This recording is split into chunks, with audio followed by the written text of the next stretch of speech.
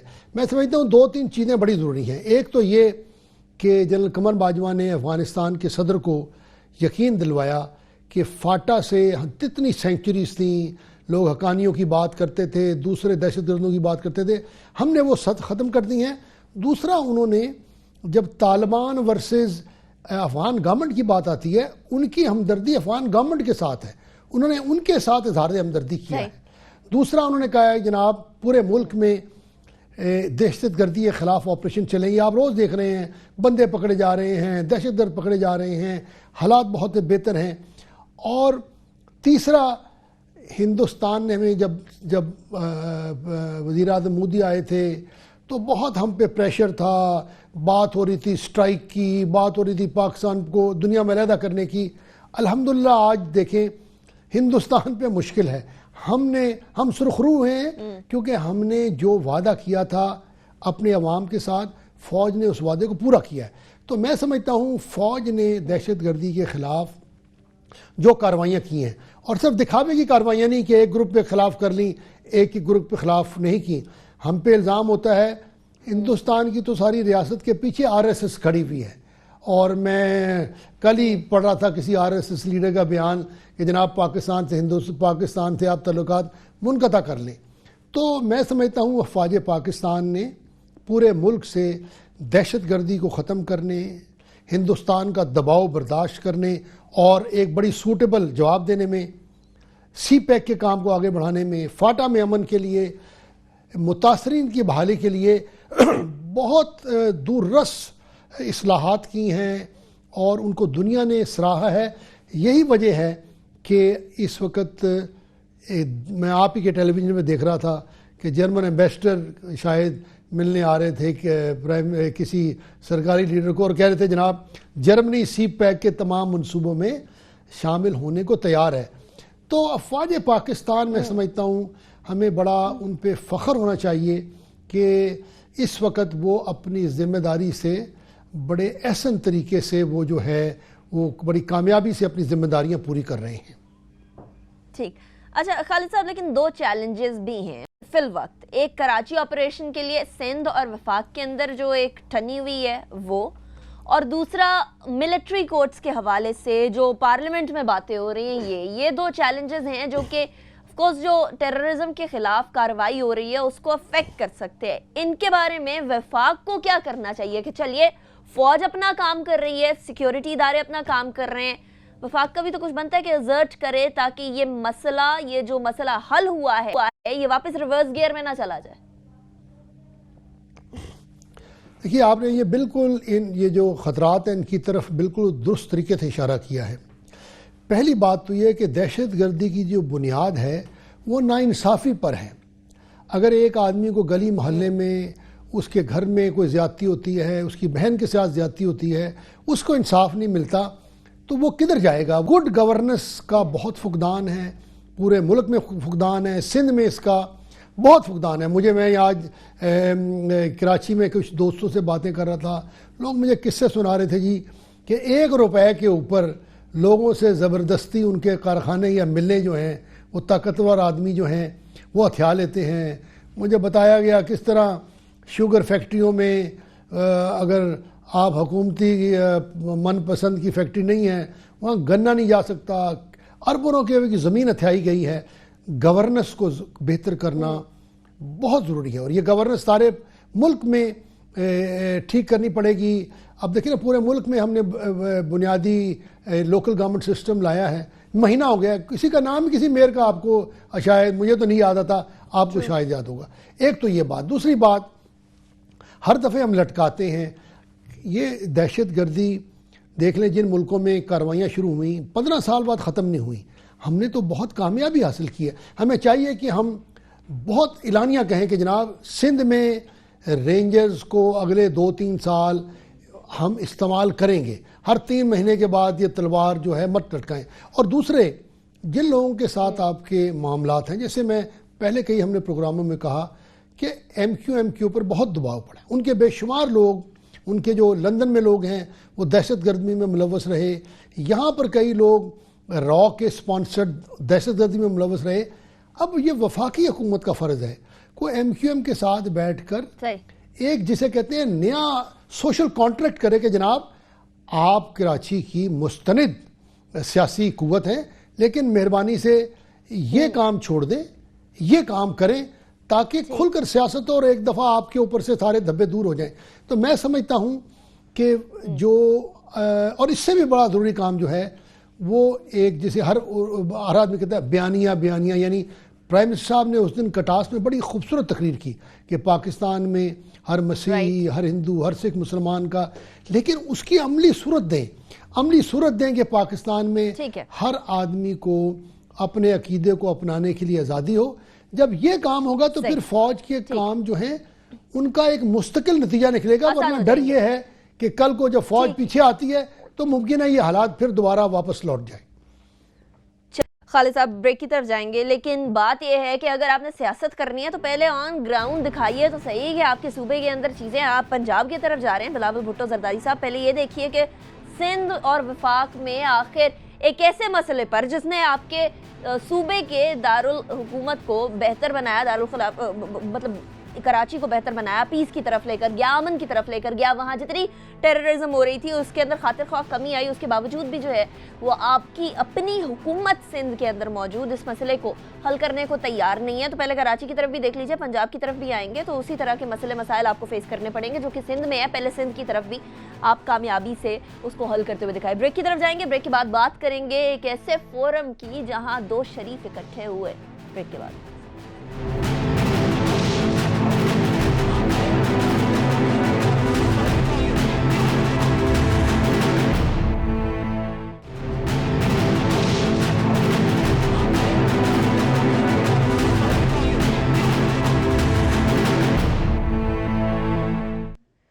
Welcome back after break. میں نے break پہ جانے سے پہلے کہا کہ ایک ایسا ایونٹ جہاں 2 شریف اکٹھے ہوئے, یعنی جنرل راحیل شریف اور نواز شریف صاحب دونوں وہاں موجود تھے, اور وہ تھا ڈیووس کا ورلڈ اکنامک فورم جہاں بڑی تیزی سے چائنا نے اپنے جھنڈے گاڑے اور ہم لوگوں کو صاف نظر آ رہا تھا کہ ایک میجر پلیئر ورلڈ کی اکانومی میں چائنا بن کر ابھرا ہے, اور وہ پروو ہو رہا تھا. وہاں کی پریزنس, چائنا کی پریزنس وہاں فیل ہو رہی تھی. اور ایسے میں پاکستان کے چائنا سے بڑھتے ہوئے تعلقات, رشیا سے بڑھتے ہوئے تعلقات پاکستان کے لیے کتنے بہتر رہیں گے. دوسرا کامنٹ اس پہ بھی کر دیجیے گا کہ چائنا ایک میجر پلیئر بن کر سامنے آیا ہے. یو ایس, یو کے, ان تمام کو سائڈ پہ کرتا ہوا چائنا گلوبل لیول پر میجر پلیئر نظر آ رہا ہے. آپ نے بالکل درست کہا کہ میرے خیال میں یہ پہلا موقع تھا کہ ایک ریٹائرڈ آرمی چیف کو وہاں پہ بلوایا گیا اور انہوں نے پاکستان کی دہشت گردی کے بارے میں جو کامیابی تھی ان کا ذکر کیا, اور بڑے انہوں نے فرینکلی وہاں پہ بات کی. انہوں نے کہا کہ یہ سب کچھ جو ہے وہ جلدی ختم نہیں ہو جائے گا, اس کے لیے سب دنیا کو کام کرنا پڑے گا. اور انہوں نے اپنی جمہوریت کے ساتھ لگن کا بھی ذکر کیا. میں سمجھتا ہوں انہوں نے پاکستان کا ایک بڑا اچھا چہرہ دکھایا. اور ہمارے پرائم منسٹر صاحب نے وہاں پر بڑے صنعت کاروں سے, جس میں میرے خیال میں مشہور گروپ جو ہے جس کے پاس کراچی الیکٹرک ہے, البراج گروپ شاید وہ تھے, سٹی بینک والے تھے, اور کئی لوگ تھے, ان کے سامنے ملک جو پاکستان میں علی بابا, علی ایکسپریس والے میجر پلیئرز چائنا کے, جی ہاں بالکل ٹھیک ہے. اس میں انہوں نے بتایا کہ کس طرح پاکستان میں جو اقتصادی اپرچونٹیز آ رہی ہیں سی پیک کی وجہ سے. اور جیسے میں نے ذکر کیا کہ جرمنی کہتا ہے کہ جناب میں ان پروجیکٹس میں شامل ہونا چاہتا ہوں. تو میں سمجھتا ہوں اس لحاظ سے پاکستان نے اپنا نقطہ نظر وہاں بڑا کامیابی سے پیش کیا. گو کہ صرف کہنے سے انویسٹمنٹ نہیں ہوتی, یہ بھی ایک حقیقت ہے کہ اس وقت پاکستان میں فورن انویسٹمنٹ اگر ہے تو وہ صرف چائنا کی ہے, وہ بھی قرضے کی صورت میں ہے. لہذا ہمیں اس کو سب کو ریئلسٹکلی دیکھنا چاہیے, اور ہمیں بہت کچھ کرنا پڑے گا اس سے پیشتر کہ دنیا کے اور لوگ یہاں پہ آ کے انویسٹمنٹ کریں. لیکن یہ پاکستان کی پرائم منسٹر کی ایک اچھی کوشش تھی. بہرحال میں آؤں گا جو آپ نے اصل بات کی کہ دنیا اب چائنا کے اقتصادی, جو اس کی بطور اقتصادی قوت کے ان کے رول کو پہچان رہی ہے. اس وقت دنیا میں دیکھیے پریزیڈنٹ ٹرمپ, تھریسا مے, آدھا یورپ بات کر رہا ہے پروٹیکشنزم کی, اپنے جو ہیں معاہدے, اقتصادی معاہدے ان کو ختم کرنے کی. محصولات زیادہ کرنے کی، یعنی کلوز اکانومی یا جسے کہتے ہیں ایک نیشنلسٹ اکانومی کی طرف جانے کی بات کر رہا ہے۔ شی پینگ شاید پہلے پریزیڈنٹ تھے جنہوں نے یہاں ایک بہت بھاری ڈیلیگیشن کے ساتھ شرکت کی، اور انہوں نے کھل کر کہا وہ باتیں جو مغرب کل چائنا کو سکھا رہا تھا، انہوں نے مغرب کو کہا جناب دنیا کو ضرورت ہے ایک اوپن ٹریڈ کی، کھلی اکانومی کی، اور مل کر آپس میں ہم تجارت کریں۔ یہ جو آپ پروٹیکشنزم کی بات کر رہے ہیں اس سے مسئلے حل نہیں ہوں گے۔ اور انہوں نے مثالیں دی کہ جناب آپ کے یہاں جو فائنینشیل کرائسس آیا تھا وہ چائنا کی وجہ سے تو نہیں آیا تھا، وہ تو آپ کی اپنی غلطیاں تھیں۔ اور ساتھ انہوں نے بڑی انٹرسٹنگ باتیں کی، دیکھیں انگریزی میں کہتے ہیں دا منی اسپیکس۔ انہوں نے کہا چائنا کے پاس $750 بلین ہیں دنیا میں انویسٹ کرنے کے لیے، اور ان کی باتوں کو بہت غور سے سنا گیا۔ انہوں نے one belt one road one belt کی جو بات کی، انہوں نے بتایا کہ شاید 1-2 مہینے بعد اس پہ کانفرنس بھی ہو رہی ہے۔ میں سمجھتا ہوں آنے والے دنوں میں دنیا چائنا کی طرف دیکھے گی کہ ہم چائنا کے ساتھ ملیں تاکہ ہماری اقتصادی صورتحال بہتر ہو۔ ان حالات میں سمجھتا ہوں تو خالد صاحب ایسے میں پاکستان تو آلریڈی چائنا کی طرف بڑھ رہا ہے، اور اس خطے کے اندر چائنا پاکستان رشیا کا ایک الائنس بھی ہوتا ہوا نظر آ رہا ہے، ایک ان ریٹن الائنس، ایک ان آفیشیل الائنس ہمیں ہوتا ہوا نظر آ رہا ہے، چاہے اس کو ابھی اس طریقے سے سالیڈیفائی نہ ہو پا رہا ہو، لیکن یہ نظر آ رہا ہے کہ پاکستان کا جھکاؤ رشیا اور چائنا کی طرف زیادہ ہے۔ چائنا کی طرف تو آلریڈی تھا، رشیا کی طرف بھی۔ ایسے میں بھارت کا جھکاؤ امریکہ کی طرف ہوتا جا رہا ہے، اور بھارت ویسے ہی پاکستان کے اینٹی جاتا ہے۔ آپ کو لگتا ہے ان فیوچر اس خطے کے اندر یہ جو نیکسس بنے گا، یہ رشیا، چائنا اور پاکستان والا، یہ زیادہ کامیاب رہے گا یا بھارت کی اسٹریٹجی کامیاب رہے گی؟ What do you think؟ دیکھیے میرے خیال میں آپ نے ایک بہت درست جو ایک دنیا میں نئی اسٹریٹجک الائنس بن رہی ہے، وہ کہ کئی لوگ کہتے ہیں کہ جناب یہ فی الحال تو صرف ایک کاروباری اکنامک الائنس ہے، یہ بڑی کامیاب الائنس ہے۔ اس میں چائنا کا پیسہ، ان کی ول ہے، پیچھے رشیا کا پوٹینشیل ہے، سینٹرل ایشیا ساتھ کھڑا ہے، میں نے پہلے بھی ذکر کیا تھا عمان شامل ہونا چاہتا ہے، جرمنی شامل ہونا چاہتا ہے، یورپین کئی ملک شامل ہونا چاہتے ہیں۔ یہ ایک بالکل نئی چیز کھل کے آ رہی ہے، اور چائنا جس اس ملک میں گیا ہے وہاں انہوں نے کھل کے انویسٹمنٹ کی ہے۔ ہمارے یہاں آپ نے مثال دیکھ لیں، پاور پلانٹ لگ رہے ہیں، گوادر پورٹ بن گئی ہے، سڑکیں بن گئی ہے۔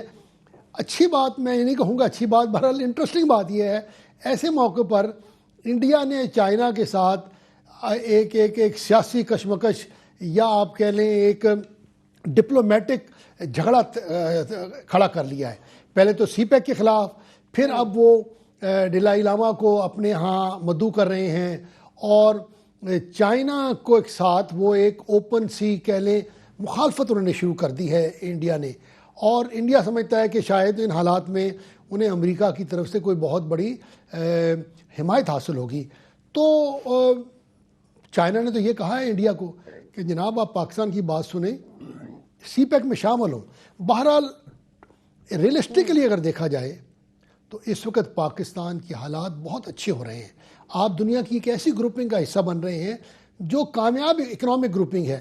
امریکہ ڈونلڈ ٹرمپ کے نیچے کیا کس قسم کی کاروائیاں ہوں گی؟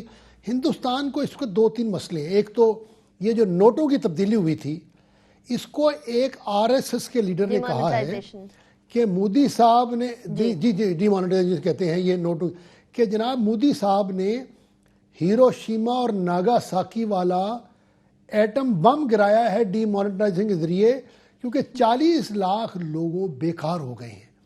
یہ ایک بہت بڑا وہاں مسئلہ پیدا ہو گیا ہے، کیونکہ یہ پورا جو ایک ان کا ویژن تھا کہ جناب اس طرح وہ بلیک مارکیٹنگ ختم ہوگی، وہ صحیح ثابت نہیں ہوا، اور ان کو اگلا جو یو پی کا الیکشن ہے اس میں مشکل نظر آ رہی ہے۔ دوسرا چائنا کے ساتھ جھگڑا، دوسرا پھر پاکستان کو انہوں نے دباؤ میں ڈالا اور کشمیری کھڑے ہو گئے۔ میں کل پڑھ رہا تھا کہ شاید برٹش کی پارلیمنٹ میں پہلی دفعہ ان کے ایک پارلیمنٹری گروپ نے کہا ہے کہ جناب کشمیریوں کو وہی حق دیں جو انگلستان میں بریکسٹ کے اوپر انگریزوں کو ملا ہے۔ یعنی انہوں نے واضح طور پہ کہا کہ جناب اگر وہ علیحدہ ہونا چاہتے ہیں تو میں سمجھتا ہوں کہ یہ ڈاووس میں جو چائنا کا رول ابھر کر آیا ہے، ہماری ان کے ساتھ جو الائنس ہے، ہمارا جو اکنامک پوٹینشیل ہے، اور ہندوستان کا دباؤ جو ہم نے پچھلے دنوں میں برداشت کیا ہے، میں سمجھتا ہوں اس سے پاکستان کی صلاحیت اور ہماری ریزیلینس اور آنے والے دنوں میں ہمیں جو مواقع مل رہے ہیں اس کی طرف بہت اچھا اشارہ ہے. لیکن میں بار بار کہتا ہوں سڑک بنانے سے یا کسی ملک کا آپ کو کچھ امداد دینے سے آپ بہتر نہیں ہوتے.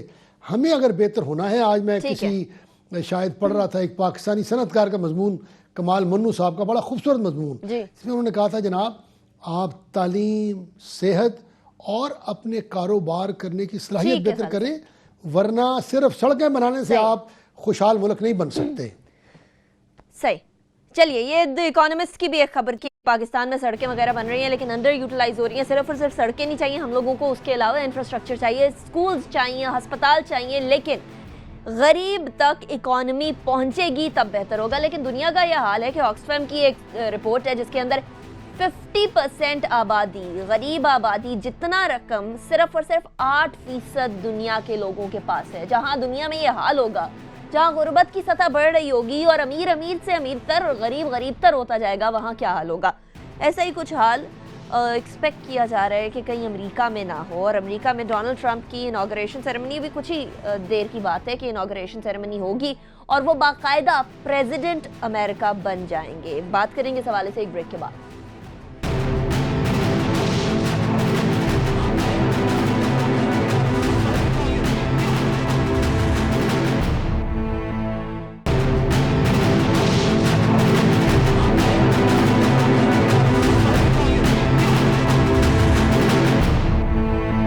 ویلکم بیک آفٹر بریک پہ جانے سے پہلے ٹرمپ کی بات کی. خالد صاحب، ڈونلڈ ٹرمپ کی انوگریشن سے پہلے ہی لوگ ان کو اتارنے کے طریقے سوچ رہے ہیں، یعنی امپیچمنٹ کی باتیں کی جا رہی ہیں.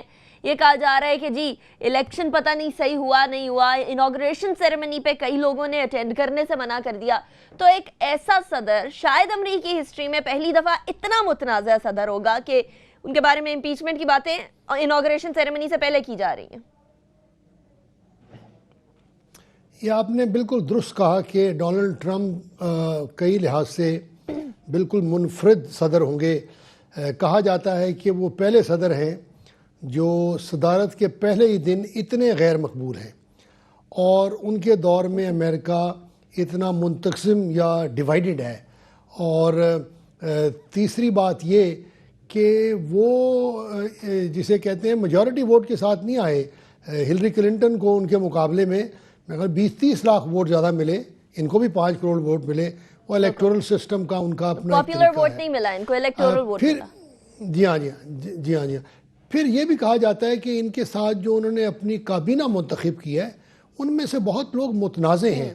ایسے لوگ ہیں جن کا جھکاؤ امیروں کی طرف، پرائیویٹ سیکٹر کی طرف ہے. جو ان کی خاتون ہیں تعلیم کی وزیر، وہ پرائیویٹ سکولوں کے بہت حق میں ہیں. اس طرح جو صحت کے لیے انہوں نے آدمی لگائے ہیں، وہ بھی ساری عمر انہوں نے یہ جو میڈی کیئر یا غریبوں کے لیے صحت کے جو انتظام تھا اس کے خلاف انہوں نے کام کیا ہے. تو اب دیکھنا یہ ہوگا. اور خود پریزیڈنٹ ڈونلڈ ٹرمپ کا حکومتی تجربہ زیرو ہے. وہ ایک تجارتی آدمی، ریئل اسٹیٹ کی آدمی ہے، بلکہ میں کہوں گا وہ اقتصادی آدمی بھی نہیں ہے، کیونکہ انہوں نے تو زمینیں بیچی اور بلڈنگیں بنائی ہیں، کوئی بڑی انڈسٹری نہیں بنائی. اور ان کے اپنے خیالات چائنا کے بارے میں بڑے ہوسٹائل ہیں، مسلمانوں کے اور اقلیتوں کے بارے میں بڑے ہوسٹائل ہیں. تو اب کئی لوگ کہتے ہیں کہ ان کے دور میں امریکہ زیادہ بٹے گا، ان کے دور میں ایسی پالیسیاں سامنے آئیں گی جس کی وجہ سے جو غریب عوام ہیں ان کی مشکلات میں اضافہ ہوگا، صحت کی سہولتیں کم ہوگی. کچھ لوگ یہ کہتے ہیں کہ جناب وہ بڑے کامیاب بزنس مین تھے، وہ ایک ایسی پالیسیاں لائیں گے جس سے امریکہ میں بزنس بہتر ہوگا، کاروبار بنے گا، امریکہ کا امیج بہتر ہوگا. صاحب یہ تو ہم پاکستان میں بھی بولا کرتے تھے. ہمیں دیکھنا ہوگا. جی ہاں یہ بالکل ٹھیک کہہ رہے ہیں. آپ کو دیکھنا پڑے گا. جو جسے کہتے ہیں جو مستند رائے ہے وہ یہی ہے کہ امریکہ میں جو ایک آپ سمجھ لیں پرو پور نچلے طبقے کی بہتری کی باتیں کی اوباما نے، ہلری کلنٹن نے، اور سینڈی کیا نام تھا ان کے، برنی سینڈر نے کی. ڈونلڈ ٹرمپ بالکل اس کے مخالف ہیں. اور لوگ یہ کہتے ہیں ٹھیک ہے کہ ان کے دور میں امیر لوگوں کو فائدہ ہوگا، لیکن یاد رکھیے گا ہمیں پریزیڈنٹ اوباما کے دور میں بھی کوئی فائدہ نہیں ملا. اب ہمیں پریزیڈنٹ اوباما بھی ہمارے دوست نہیں تھے. ہمارا اپنا مقام ہے. اگر ہم نے اپنے آپ کو اچھی طرح سنبھالا اور ہم نے افغانستان میں امن کے لیے اپنا کردار ادا کیا، ملک میں امن برقرار رکھا، صحیح، اور اگر ہم نے انڈیا کے دباؤ کو برداشت کر رکھا تو ٹھیک ہے. ڈونلڈ پھر ہمیں ڈونلڈ ٹرمپ ہو یا نہ ہو اس سے فرق نہیں پڑتا. خالد صاحب ٹھیک ہے، وقت ختم ہو گیا شو کا. ہمارے آج کے شو سے اتنا. ہمیں فیڈ بیک ضرور دیجیے گا زیر بحث کے نام سے فیس بک ٹویٹر پر موجود ہے. اپنا بہت خیال رکھیے.